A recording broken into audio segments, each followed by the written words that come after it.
چوتھا کلمہ توحید، چوتھا کلمہ توحید، لا الہ الا اللہ وحدہ لا شریک لہ، لا الہ الا اللہ وحدہ لا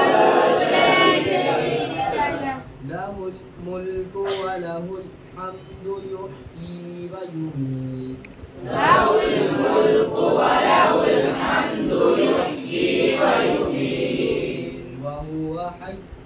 لا یموت بیدہ الخیر، وہو حی لا یموت بیدہ الخیر، وہو علی کل شیء قدیر، وہو علی کل شیء قدیر۔ نہیں ہے کوئی معبود سوائے اللہ کے، نہیں ہے کوئی معبود سوائے اللہ کے،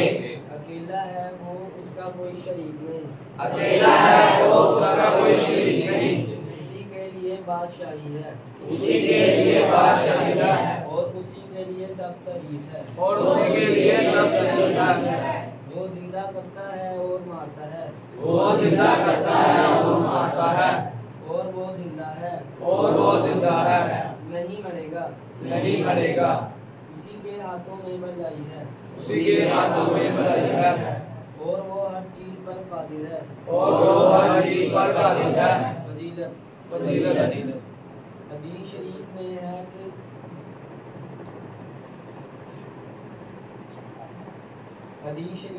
ہے کہ جس شخص نے بازار میں داخل ہوتے وقت اس کلمے کو پڑھا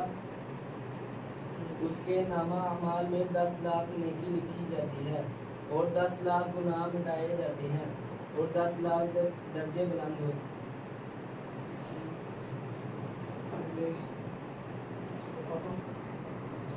فضیلت حدیث شریف میں ہے کہ جس شخص نے بازار میں داخل ہوتے وقت اس کلمے کو پڑھا اس کے نامہ اعمال میں 10 لاکھ نیکی لکھی جاتی ہے، اور 10 لاکھ گناہ مٹائے جاتے ہیں، اور 10 لاکھ درجے بلند کیے جاتے ہیں۔